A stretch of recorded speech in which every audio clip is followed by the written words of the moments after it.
Obviously today, Monday, March 1st, first day of Central Sandbag production.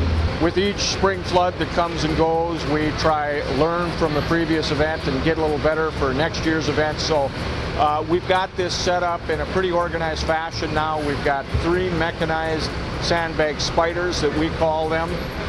Each of them has 12 tubes coming off a center feed system. So 3 of those, 12 sandbag stations apiece.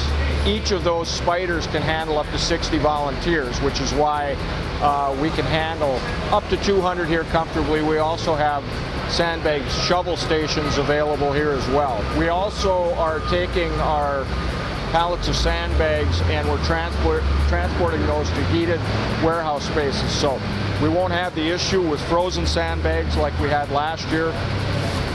They'll all be in heated facilities, ready to be taken to the field and built into sandbag levees.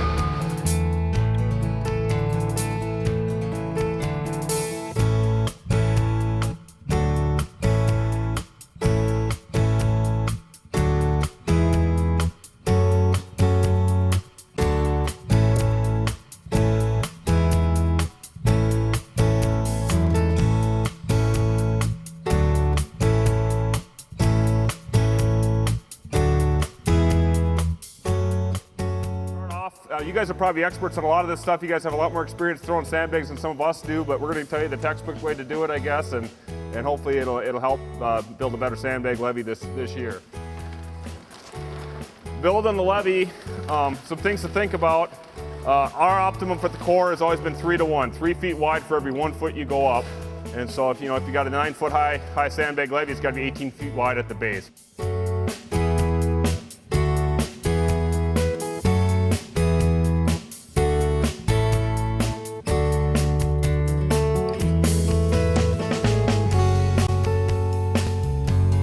Basically, we're just out here. We've got a section we're responsible for, and we walk that section back and forth. And our main job is to keep people off the dike that aren't supposed to be on the dike. And then also, we're looking for any changes. So, if we had a puddle on this side, as long as the puddle doesn't change, looking for a leakage or any slumpage or any real changes that would show a weak spot in the dike or anything that we need to contact the engineers for. It takes us about half hour, 45 minutes to walk it from one end to the other.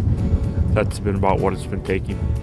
Basically, we've got the radio and we've got the phone number back to our command center, and that's who we would contact, and then they would contact the city engineers. And then we've also got roving police patrols and the city employees. If we see them, we would let them know. But our main source is to call back to our command center, and they would relay the message. We're on earthen dikes. You get into some of the sandbag dikes, and that's a little bit tougher. And then at night, of course, it gets a little more difficult, and you got to be careful. And that's why we wear the flotation devices. And then at night, we have glow sticks and flashlights.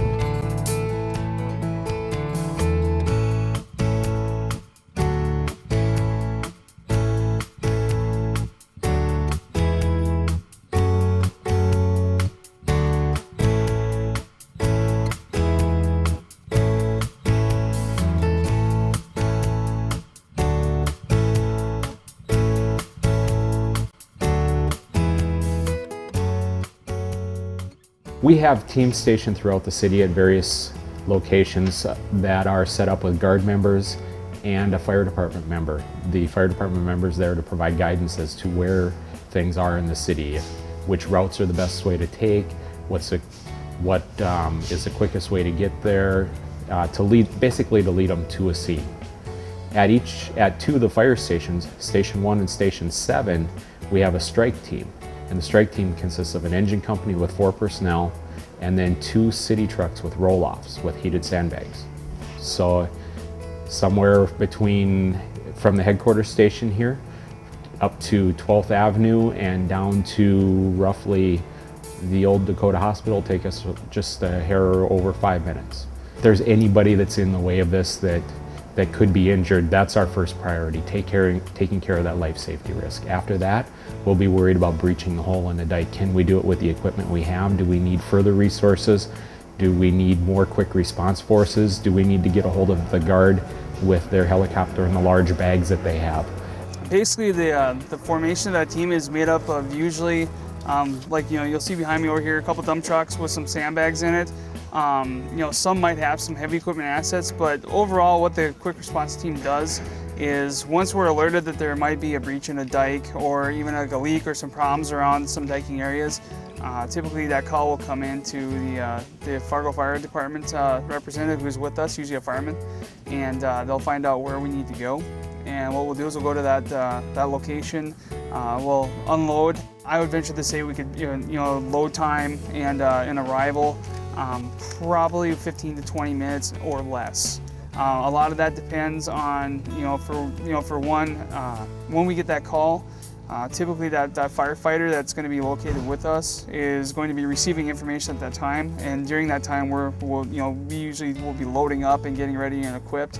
And then of course getting down there, you have factors like traffic and weather and day and nighttime conditions.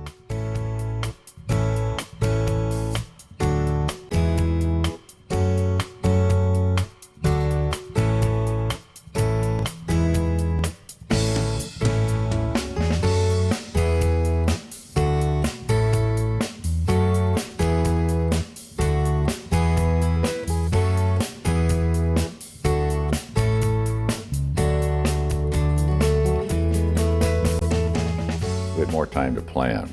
Did we take time last year? No, because we didn't think it was going to be very serious. This year we had time to plan because we were told early on we were going to have a flood that was going to exceed major flood levels. We did a very good job of pre-planning. We did a good job of doing the sandbagging efforts and coordinating the process with the delivery, so when the kids got there to help the adults, there were sandbags there and they got the job done. And before, in the past, we've never been quite that coordinated. And what happens is the mainstream is the dominant stream in our valley, okay? And all of these other streams come into it. And until the rid actually drops, can these streams start to empty and dump. So it's all relevant because we had an awful lot of people do an awful lot of things very well.